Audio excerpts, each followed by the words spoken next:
Earlier this month, I traveled to South Korea for SIGGRAPH Asia 2022. 4 days in Daegu, 2 days in Seoul, 14 hours of layovers, and 24 hours of not being able to fall asleep on airplanes. So what was a North Idaho, yeehaw looking ass American like me doing in South Korea? Well, this summer I was part of a project exploring novel approaches to collaborative virtual storytelling. Basically, we told an animated story about nature and herons and water, except with way more tech than you would expect. After developing it, we submitted it to SIGGRAPH Asia's real-time live category, and after some time had passed, we received this email. Huge success. My work was going to be seen all the way in Daegu, South Korea at a computer graphics convention that is defined by their premier status and leading edge content with the best and the brightest in the industry. Oh yeah, and did I mention it was going to be a live performance? The point of real-time live is to be, well, real-time and live, which meant we were going to have to bring our project all the way to Korea for rehearsals each day of the conference and eventually the big performance. Hello everybody, it is almost 4 a.m. and it's time to go to South Korea. Traveling to Korea took a long time. Thankfully, we didn't have many problems with our luggage, even though we were carrying an absurd amount of tech that no normal person would be traveling with. The only time mine got inspected was because they were suspicious of my bag full of 46 granola bars. After spending a painfully long layover in the Seattle airport, we embarked on the 12-hour flight to Incheon International Airport. Definitely the worst part of the trip. So instead of being productive, all I could really do was watch movies, listen to music, and become increasingly sleep deprived. By the time we finally arrived in Korea, we still had a long taxi ride and a long train ride to get us to our hotel, where I could finally pass out. The first day in Daegu was a complete blur. I arose from the dead, ate 5 of my granola bars, checked out the cool view from our hotel, and went to Exco Convention Center to check into the conference. After meeting with a few people, exploring the building, and checking out the auditorium that we were to present in, the day had flew by already. We returned to our hotel and traveled underground, where I found some chicken that gave me the energy I desperately needed. Also, the nice lady at the chicken place kept gesturing at me that I was very tall and gave me extra chicken.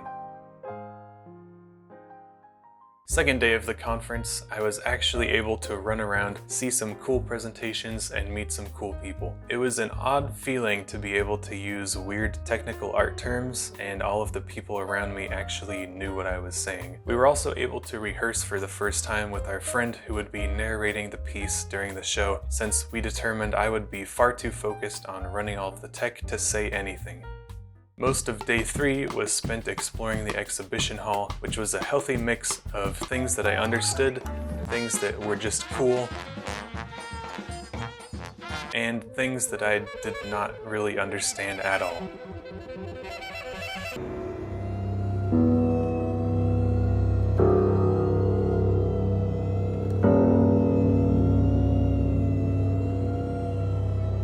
That evening, we could set up our table in the auditorium and really begin stressing about the show tomorrow, since we still hadn't actually done a full rehearsal of our project.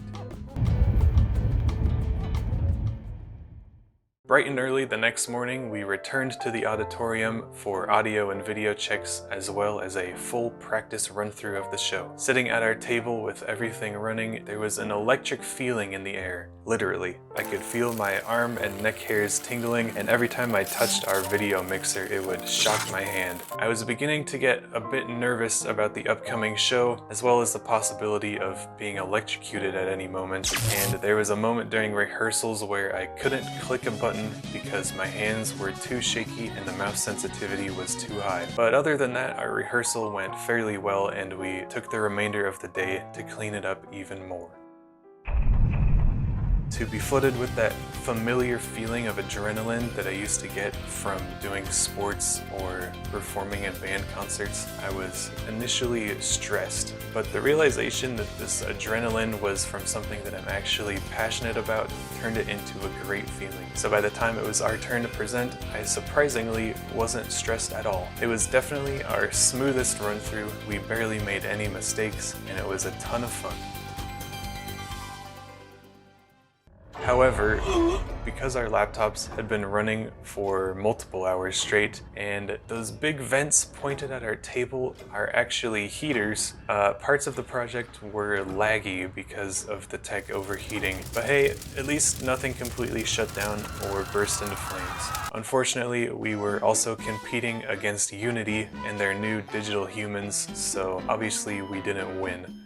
With the stress of presenting finally off of our shoulders, we packed up and ate some really good food from a little restaurant behind the hotel. The next morning, we said goodbye to Daegu and took the train up to Seoul to relax and celebrate before we returned to the US. Being a bigger city, Seoul was way busier and full of life, and I'm glad we got to explore without having to worry about much else. Exploring the streets at night was one of my favorite parts of the whole trip because the whole city is filled with neon lights.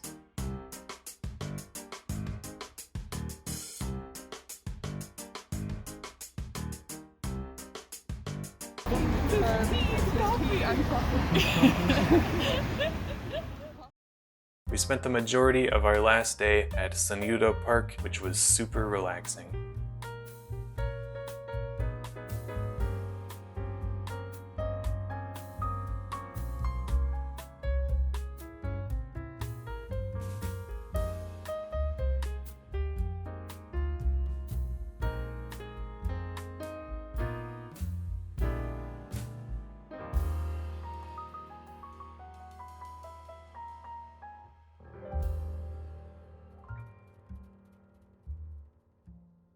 The next day, it was finally time to return home. So we left Korea at 6:30 p.m., traveled back in time and arrived in the US at 5:30 p.m. the same day. And my brain really did not like that. However, the flight back was not nearly as bad because I had 2 empty seats next to me and I could stretch out a lot more. Still couldn't fall asleep though. We were promptly welcomed back to America with another absurdly long layover in Seattle, a big spicy burrito that gave me a big spicy stomachache, and our flight home being cancelled 10 minutes before departure because we live in a winter hellscape that is too icy and foggy to land a plane. But eventually we did make it home, and now that my sleep schedule has mostly recovered, I can say that I'd totally do it all again. It's funny to think that we spent so many hours preparing and traveled over 5,000 miles for an 8-minute presentation. I never really imagined I would be doing something as big as this, let alone in another country. Thanks for watching. If you enjoy my videos, please subscribe and consider joining the Patreon to support the channel.